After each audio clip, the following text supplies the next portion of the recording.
Thank you for inviting me, and it's my first time here, so I hope I'm not like grossly miscalibrated with what the expectations of the group are, and hopefully it'll provide for maybe some provocative discussion as we get through this. So thanks to Anita Isaldo, the whole UACI team for the invitation. And from what I've learned, UACI works with teams right from the earliest moments in the product lifecycle, where the impacts of decisions start to multiply. And that's really exactly the moment this talk is for. So I know the title is a little bit provocative, and it's not meant to be an insult. Instead, it's kind of a challenge to see the road ahead in product development. Now, I've worked at Fortune 500 companies, including Roche of Ventana Medical Systems here in Oro Valley, Beckman Coulter, now part of Danaher, Invitrogen, now part of Thermo Fisher, the list goes on. So I've been around the block a little bit, and throughout my career, I've been hired to help to build, transform, and scale product pipelines and development portfolios, especially in diagnostics and regulated health technologies. Now, digging into the problems I was asked to solve has taught me a lot over the years, not just about what goes wrong, but also what goes right when teams are set up well. What's consistently surprised me is how often teams were doing exactly what they were told to do, or making reasonable assumptions under real constraints, tight timelines, limited funding, lack of access to real customers and end users, sometimes siloed departments, politics, decision-making issues. Often things had been going well internally, but they didn't hold up once the program was faced with downstream real-world challenges. And this wasn't because the teams lacked intelligence or effort. Instead, we might consider it a defect in the design process. Now, this is a pit stop, not a workshop. I'm not going to teach you how to write a TPP or show templates today. That would be a 2 or 3 day workshop, which I'm happy to help with later. What I am going to do is to help you see why teams can feel like they're making progress and still sometimes experience profound disappointment later. Now, even if you're not a founder, this applies. These same dynamics show up in labs, translational programs, and clinical innovation teams all the time. By the end of 30 minutes, you should be clear on what a TPP actually is, where it fits, and why it prevents 7 very common late-stage surprises. Not by adding extra work, but by forcing the right questions earlier while the answers are still cheap. So let's take a look at where things start to go wrong. And just if you could confirm that the slide did change for me. All good? All right. You could be doing exactly what you've been told to do and still not be ready. Most early stage teams are working super hard, can-do cultures, 80-hour work weeks. They build an MVP, they run pilots, they land an early customer or two. And it creates motion. It feels like progress. And by progress, I simply mean activity is happening and the boxes are getting checked. But readiness is different. Readiness means the people who matter next, investors, regulators, partners, customers, they can look at what you've built and say, this makes sense. I understand how this will win in the marketplace. Now, what I've seen instead, not just in startups, but in Fortune 500 organizations as well, is that under the pressure of timelines and executive scrutiny, teams would sound confident in internal reviews, while externally, the first real-world challenges started a downward spiral as issues surfaced one after another before, during, and after launch. Dashboards that look green can turn red almost overnight.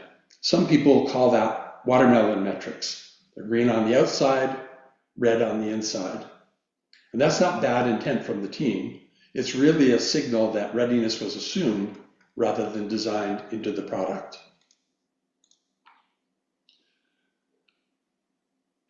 Let's just see. So then, let's just see, where did we get to? I think I'm actually ahead by 1 slide. Let me go back.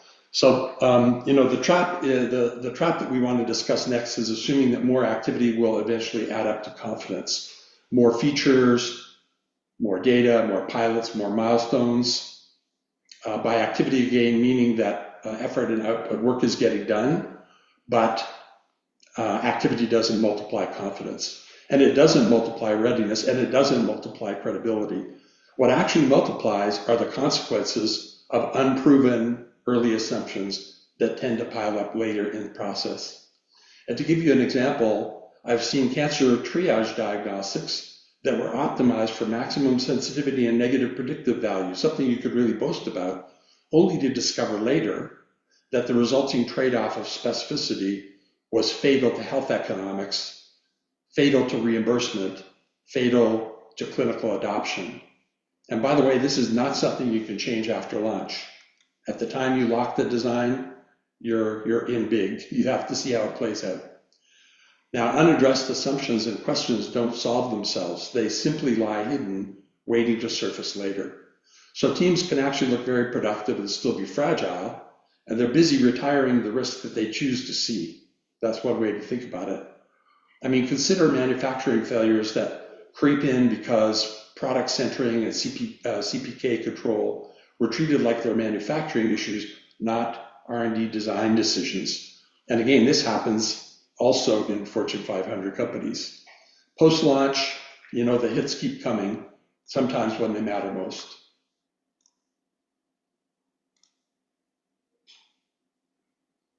So most teams would say, we felt ready until suddenly we weren't. By ready, they usually mean confident, they're optimistic, things seem to be working, but readiness actually isn't a feeling. It's a structured design. And the purpose of that structure is simple, to make sure that the right risks surface early while they're still survivable. So when teams run into trouble, it's tempting to blame the process. It's the sprint method, the roadmap format, the feature backlog, the framework you chose. In most programs that I've been brought into, execution wasn't the real problem. The teams were capable, they were working hard, timelines were being met. What was missing wasn't effort. It was alignment on what winning actually meant. Now, by winning, I mean what must turn out to be true, clinically, technically, economically, for this product to succeed, and thrive in the real world. And when that isn't clear, teams can move fast, work hard on prototypes, MVPs, launch plans, but they're moving without a shared definition of success. Now, let me be clear, I'm not anti-MVP. MVPs, MLPs, pilots, release trains, they're all useful. They really help you decide what you can build first. But they don't define success. And more importantly, they don't order risk. And by order risk, here's what I mean. They don't tell you which risks must be retired now, because discovering them late can seriously damage the program, and which ones can safely wait. An MVP can show that the technology works. It can show that the instrument runs and produces results. It can even show that someone will try it. But what it usually can't tell you is whether a clinician will use it to change a decision, whether a regulator will agree with your product claims and the evidence that you provide, or whether anyone will reliably pay for it. So what's a better way to go about this?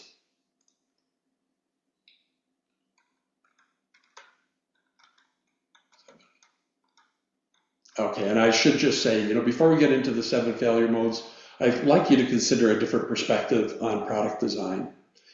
Strong products are not the result of a eureka moment, a discovery. I mean, that may be necessary, but it's certainly not sufficient. They're engineered as systems at the intersection of 2 fundamental principles. Principle number 1, design for value. Address verified user needs. Optimize value stream economics for customers as well as for your business, and deliver meaningful outcomes that drive adoption. And then principle number 2, design out risk. Research, verify, and retire regulatory risks. Create evidence generation plans that support product claims, CPT coding, and reimbursement. Design and build for manufacturing and logistics at scale. The common mistake is treating these as sequential, build value first, de-risk later.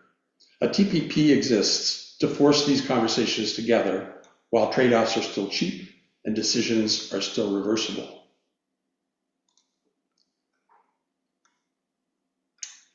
Now, when people hear target product profile, and let me just check here. I want to make sure I'm in the right place on my presentation. All right, good. Yeah. When people hear target product profile, they often picture paperwork. But let me ask you this, is an architect's blueprint of a custom home paperwork? No, as you know, it defines the work that needs to be done, and it's in a shareable artifact. You actually get to take, the blueprint home, study it, have discussions around that artifact.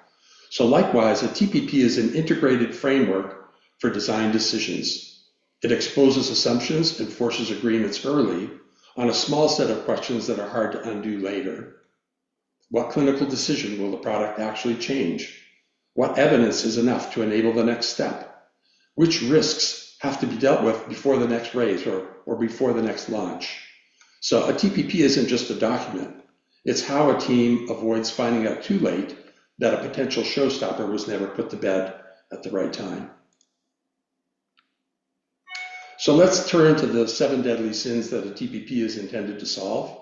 The first class of defects are value defects, false product clarity, and tech-first thinking. False product clarity is when something exists, a prototype, a pilot, a demo, and everyone starts treating the product as if it were fully defined. But actually, in many cases, the defining questions were never really decided. Who is the real user? What outcomes matter to them? What workarounds and do-it-yourself solutions are they using today? What proof shows that this is worth paying for? And then tech-first thinking is similar.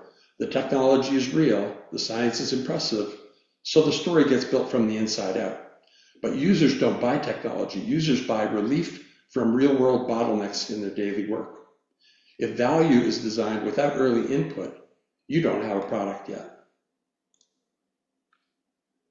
Next are risk defects, regulatory blind spots, and weak investor narratives.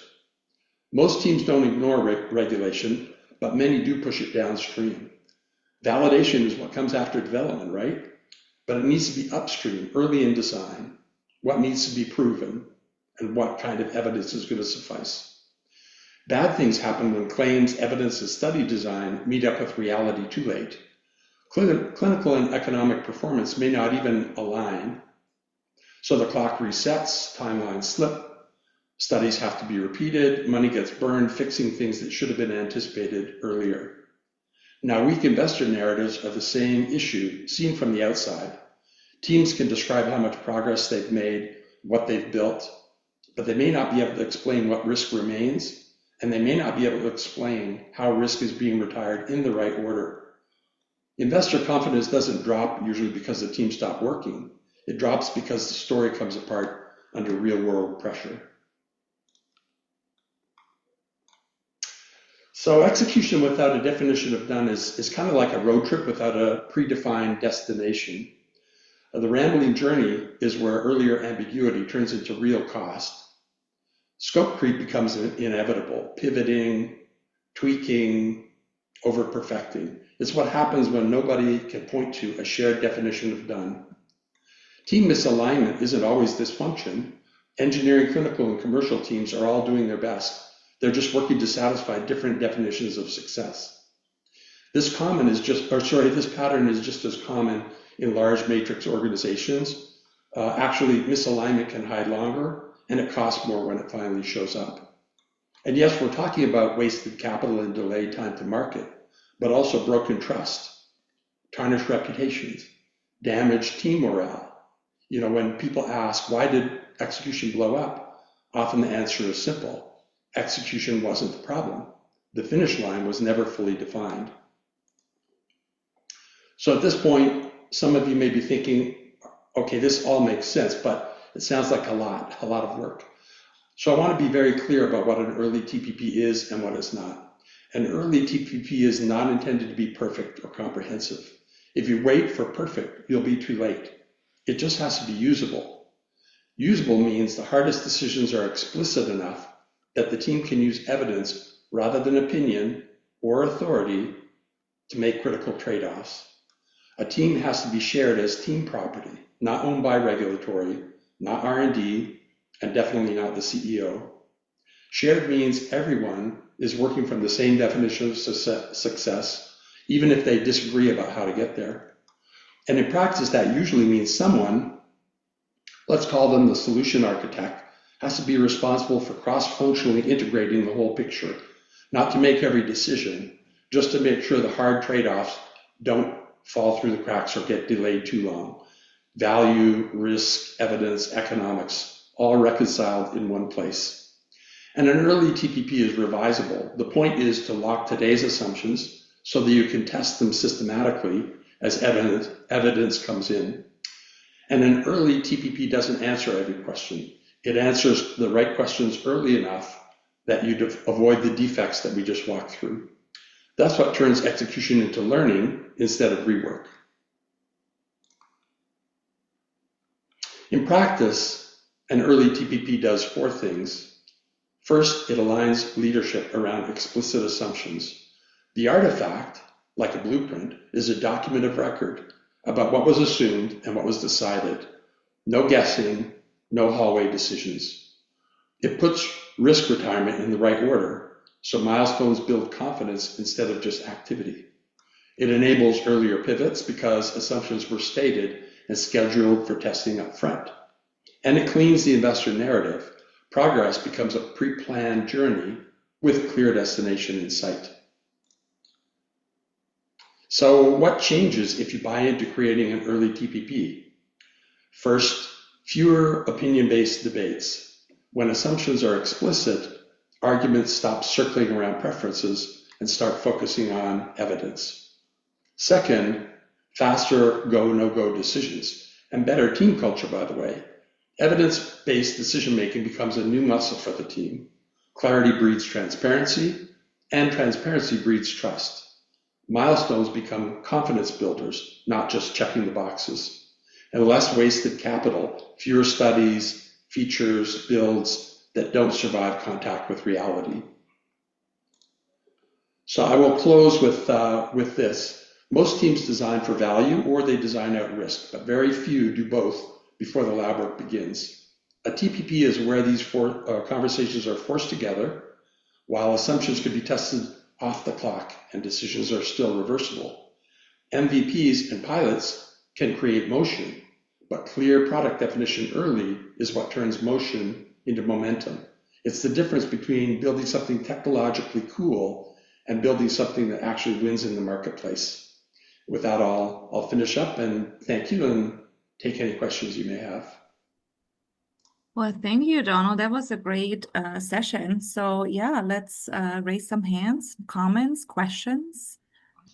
I know my question is, you keep talking about teams, and a lot of times there's like two people in the companies we serve, right? But then I also envision that spinning that further, because pretty soon once they do product development, they will need a team, but it's not in the company, rather they manage it. So I would imagine, right, this is where kind of cracks and can fall apart easily. So It's an interesting point you're making. Honestly, I worked at one company, Vermilion, which had this ovarian cancer triage product. And in that company, there were only 3 people in R&D, and I was one of them. And let's say it was virtual R&D, though. We were really working with CROs for clinical trials, biostatistics.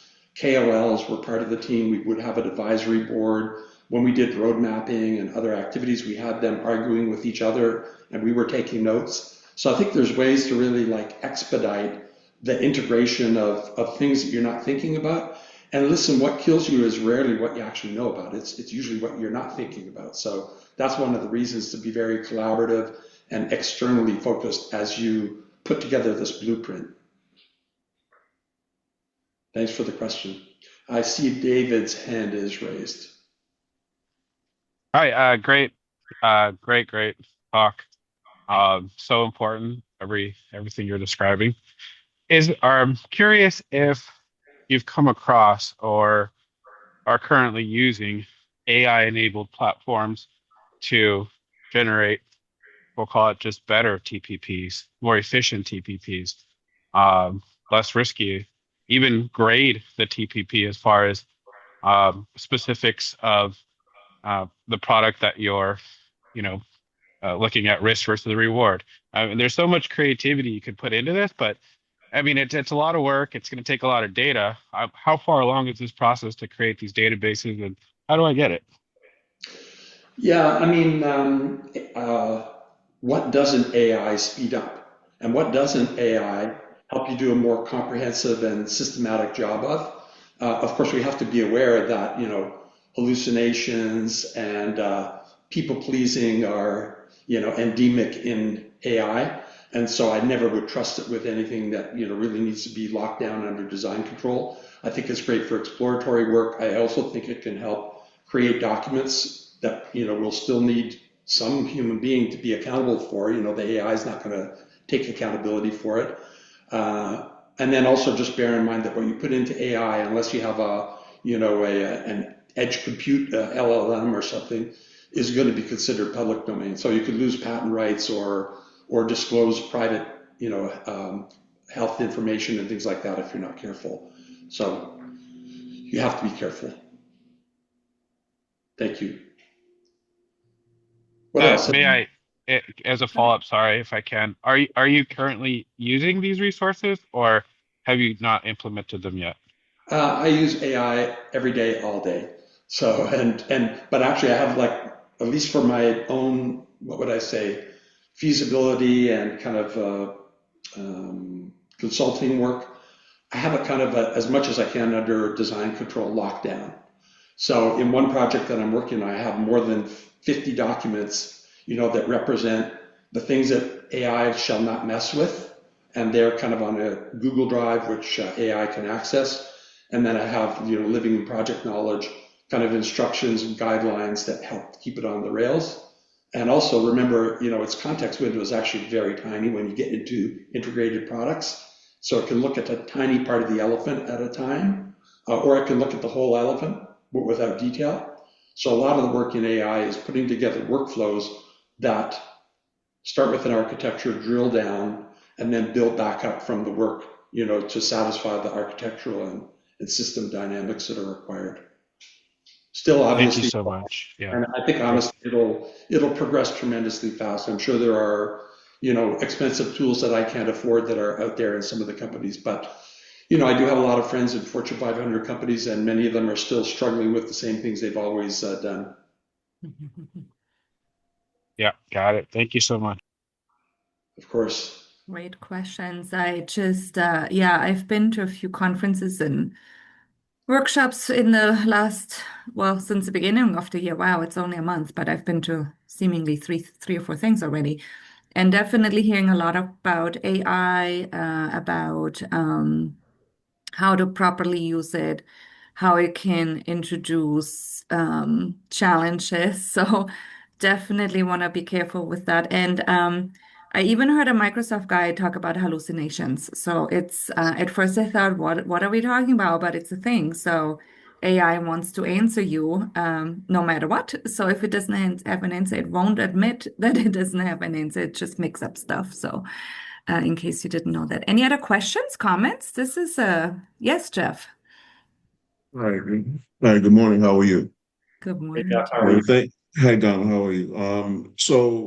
I've been involved in product development for quite a while, and as an entrepreneur, sometimes we don't take our own medicine, and so we take the shortcuts. So, well, what we've done, based on my experience, is we don't cut the corners. So, and this is the first that I've ever heard and learned about TPP. So can you tell me if we're following things the right way? So as far as designing for value and designing for risk, we go through customer discovery first, and we don't talk about technology at all. Mhm. We talk about what is the problem and the burning platform that we need to solve. Yeah. And so that's when we enter into it. We don't talk about that with the customer, no solution, no technology, because sometimes it may not be a systemic or technology related solution. Yeah. And so we do that, we build a journey map. And when we start to get the requirements, where we've noticed that that people fall down is not at when they don't know the definition of done, but during the requirement phase, when they're not at the definite, they start developing before they're at the definition of ready. Yeah. So the definition of ready is what we mainly focus on to get to a definition of done. And then after we're in the pilot, we're looking at things like net promoter scores or system or user, net promoter score or the usability, Right. the SUS and things like that, and customer satisfaction metrics. Are those all things that you can use in your toolkit into developing your TPP? They absolutely are, and really, TPP is just like one artifact, one piece of the overall puzzle, but it's a piece of the puzzle that's missing a surprising amount of the time, or where you may find that because there is no artifact, decisions have been made and not really recorded. There was one example where requirements were deprecated, eliminated during development in order to save time, and they were just as cosmetic. And later, when the product was out in the field, the entire automation thesis was undermined by the fact that a lab technician had to pick up every slide and look at the front and back and clean it off before giving it to a pathologist. And that is like a killer when you're trying to charge more because you supposedly improved automation. So I would just say design thinking all day long, every day, divergent thinking on the problem, converge on an actual problem but really, like, how do you converge on the problem that you really want to solve? And I think it would involve many of the things that we just talked about here. It's not just, is it possible? It's, is the problem real? And is it costing somebody money so that they would pay money in order to get a solution for it? And I certainly think the other things you're talking about fit nicely in the overall, development process. It's like I say, I wanted to focus on this one because if I were to point to just one thing that would improve a lot of startup products and a lot of big company products, it's like, have a clear definition of done, meaning to say like at least placeholders, parking lot for things that need to be decided before you lock the design. Because we've just kicked off our pilots, and this is our first product out the door. We've kicked off our first pilot, and we're moving towards our other pilots. And I want to stub our toe as least as possible. So thank you for this.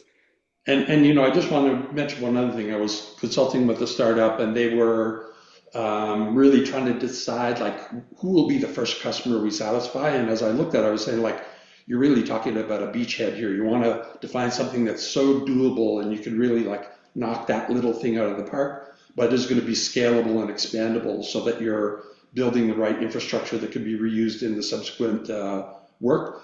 Well, it turned out they were working on like the product for everybody and the product for everything.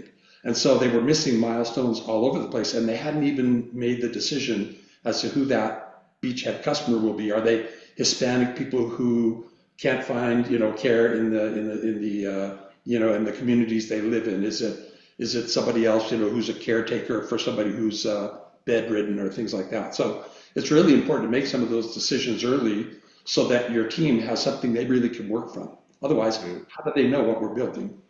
Yeah, we're building an early warning system for physicians, and so we're talking, but we didn't want to go out that broad. We wanted to prove it first, so we chose a beachhead market of resident physicians in emergency medicine. Nice. And emergency medicine is the beachhead that we're going to prove things out before we land and expand.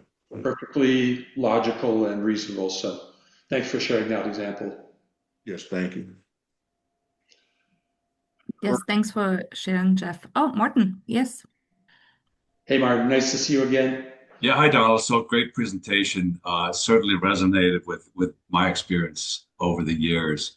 I think a lot of what causes problems in established companies is you have these, interdepartmental barriers, right? So, the marketing group and the product development team, manufacturing, et cetera, may not be communicating perfectly. You've got barriers and so forth that lead to misunderstandings and miscommunication, which in a startup situation, as Anita was saying, you have a handful of people pretty much on the same page. And so, Sometimes, there's a shared vision ideally. and so forth.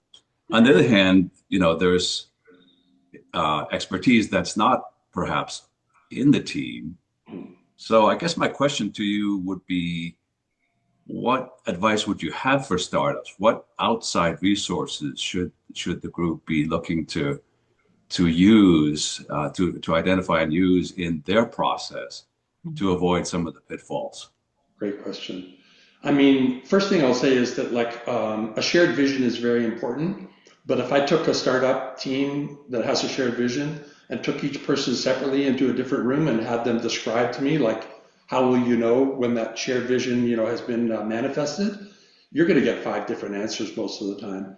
So I think, and then I would actually encourage you to maybe even write this one down, because somebody told it to me back in 2004, and I haven't forgotten. I still use it, and that is, products are a reflection of the organization that created them. Products are a reflection of the organization that created them. And so if you think about any product that is like pissing you off, all right, could it be that the software people didn't talk to the mechanical people? Or could it be that Yeah, the absolutely. engineers made some decisions and meanwhile the biologists are like, no, it'll never work? And I could actually recite an example, which I won't say publicly here, where the most horrendous decision was made, because actually engineering reported to the CEO and so did assay development, but nowhere in between. So they were making up their own playbook as they went. So I would just say teamwork is where it's at, and especially collaborative, and I would just say customer co-creation type teamwork wherever it's possible. Can you get people together? And this is the thing, you don't need to hire 2 MDs and 5 statisticians and have them on payroll as we didn't do any of that at Vermilion. We basically use them when we need them. If I need 10 doctors, I will pay for 2 days of their time in the hotel fees, and we'll get them in a room. And the other thing is face-to-face and artifact driven, meaning get it up on sticky notes, get it up on the board, take pictures, use that as source material later to populate some of the diagrams. Now, the disconnects that we talked about will rarely happen if you have the right cross-functional people in the room, and one person is saying, hey, I need it by December, and the other is going to end up saying, like, it's going to take at least till the following June to even get molds that we could use to create the disposables. So I think bringing people together to surface the disconnects in a live workshop format can be very helpful. Yeah, I would guess that engaging with a product development firm, if the resources are available in the startup, to do that, can bring a lot of talents into the process that may be not present in the startup team itself. It can, for sure. And I think there's never been a better time to do it, because look at all the people who've been displaced from FDA and from various companies and so on. And even people like myself, we're out there as like fractional executive talent. So you can actually pay for a little bit of it instead of the whole shebang. And then also, I think like when you think about product development consulting or CROs, they come in different sizes, and there are some that will drain your bank account before you can, get the first prototype done. But there's others that really can work, in very small squads to kind of supplement what you have, and basically help you get to the questions that are going to make the difference. So all very good observations, Martin. Great. And I like actually the comment about Washington. I've talked to quite a few folks that are relocating out of Washington in the last few months, and just some are coming back to Arizona. So I've talked to them where their kids are or whatnot. So there's definitely talent out there. And I also see the trend, especially I think in software and whatnot, it's been a trend where you outsource, but now with therapeutics, diagnostics, life science, I've seen that over the last maybe 5, 6 years that's outsourced too. So you as the founder or a team member of a founding team become more and more of a project manager, but you need to know what you do know and don't know, because I see that sometimes where where the team members of the founding team, when they don't know something, they just trust the outsourced resource that they know it all, and sometimes that doesn't work out very well either. So I think tools that you just described, Donald, are really helpful in, making sure that the communication is proper and you end up getting what you were hoping for. So And not just hoping, but defining it.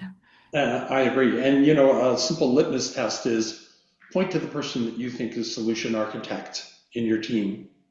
All right, if the solution architect is the CEO again, if it has to be, that's fine. But isn't the CEO's job to be out there raising money and talking about what we're doing? And if it's a chief scientific officer, are they in love with the product? That would be a real problem. It's better for them, to have somebody who's kind of agnostic and balanced between the tensions in between what's possible and what people will pay for just as an example. And I worked at one company where I honestly had to put a very senior person on a performance plan because he was saying, I don't need to talk to customers. I worked in transplant medicine. I was at the Oxford Transplant Center for 10 years. I am the customer. You're not the customer. You weren't the customer as of the day you left. And 10 years on, they're not even doing work like that anymore. I went to Johns Hopkins. They were doing it a whole different way. So I think, beware people who are too much in love with the technology and we need people who really can be very agnostic and cross-functional to be the solution architect. Yeah, so that's when I want to point to our MIRs and SMEs. If you're in doubt, I see Steve is here. Björkvin is not here. I think he's meeting with companies today. And then we got Peter, who always has some contrarian opinion to whatever you say. Even if he agrees with it, he will still question it. And then we have Tony. And then I think I saw, Susan, Sonia, everybody's here. Susan will ask a lot of questions as to the why and what and how and whatnot, as does Sonia. So, we really encourage you to utilize these resources for you because it is sometimes even if I've seen a pitch 2 or 3 times, I feel like I'm getting too close to what you're saying because I interpret and I assume. So really, getting the step back on that. Yes, David. Just a quick question regarding the target product analysis. Is there a service for that our guest speaker, sorry, I don't have the name up, Yes. Donald. provide? What is there? I guess is this through UACI or is there? How do we connect and scope a project? Yeah, so hopefully my email will be shared. I have a consulting company called Stratagem HealthWorks LLC. Actually, you'll find a link as well on my LinkedIn. There's a free 30-minute consultation you could do. And like I say, I think some of these things are best done as a workshop. So you basically plan a workshop. We have more or less a template or a boilerplate that we can work from. Some people would say like 3 days of time for X amount of people from my company, like that's a tremendous waste. But I've been at companies where 6 months or a year was wasted because we basically had to redo work or we started off down the wrong track. So the time I think is super well invested, and I would encourage anybody who's interested to reach out. We can have a conversation and see if it adds value or not.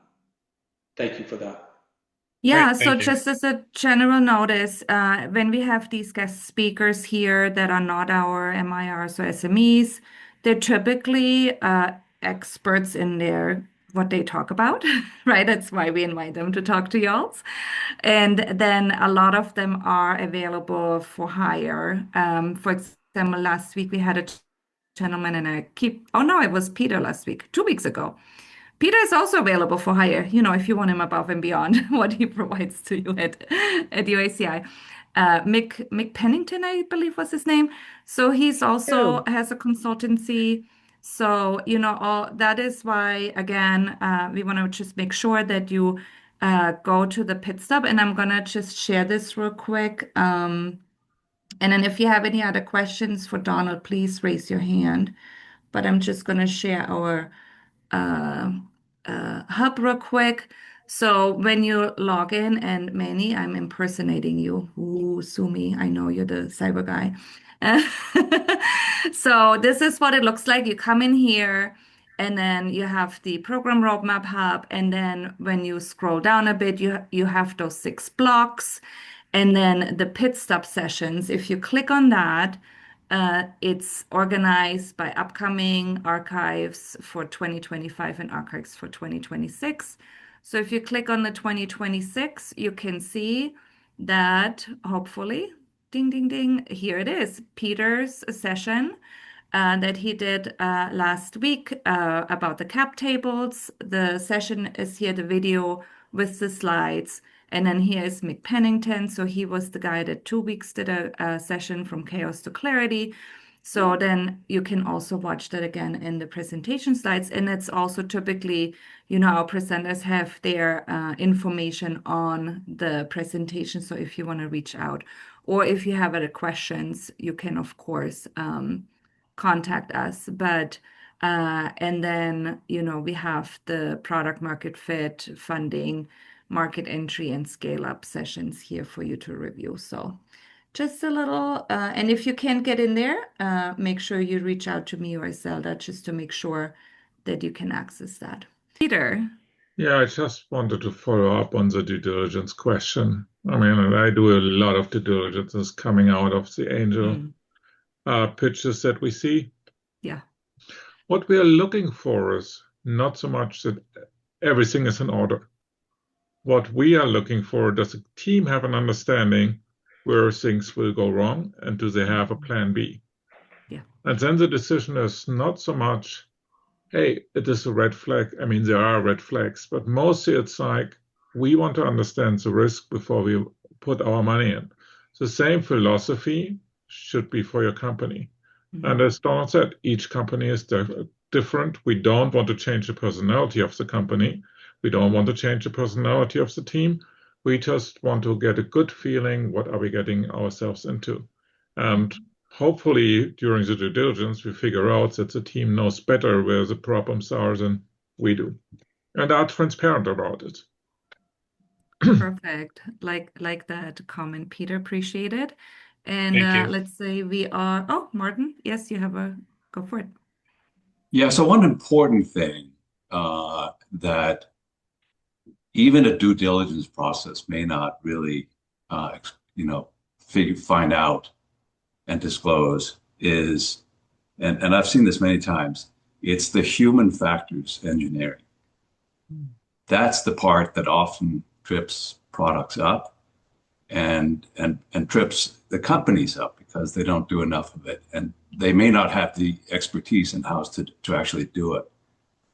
So for people out there working on products, this is something that just keep that in the back of your mind as an important factor to do. I don't know if you would agree with that, Donald. I mean, people and culture is huge. I can't even tell you how huge it is. And once again, products are a reflection of the organization that created them. So if you have a command and control organization where the leaders are ruling by fear and intimidation, then the people who are working on the project are not going to feel safe to talk about things, and they'll try and slide by. And then they blow up later, and it becomes this horrible spiral. So I really think like how we think about the responsibilities of leadership, and also what is the operating model we set up for teams that has checks and balances. Even if you're a tiny company, it's worth doing it, because otherwise, you're at a minimum, you're wasting the diversity of the team, but maybe you're making like terrible mistakes that are going to bite you later. Great observation.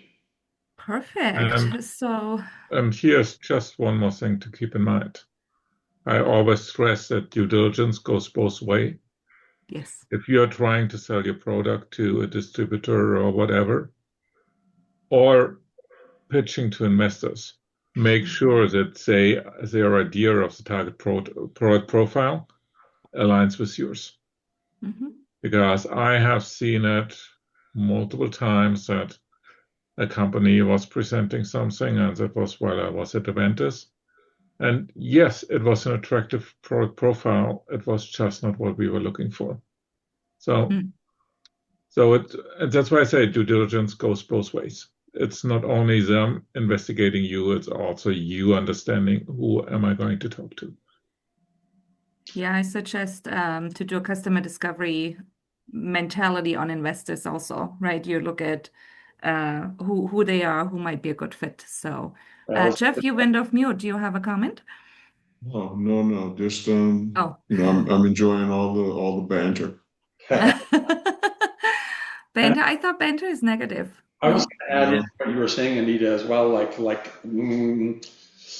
due diligence on who's going to invest in you is a big deal. And there was one company where it was great. We got money. We got a good amount of money. It was the worst thing that ever happened, though.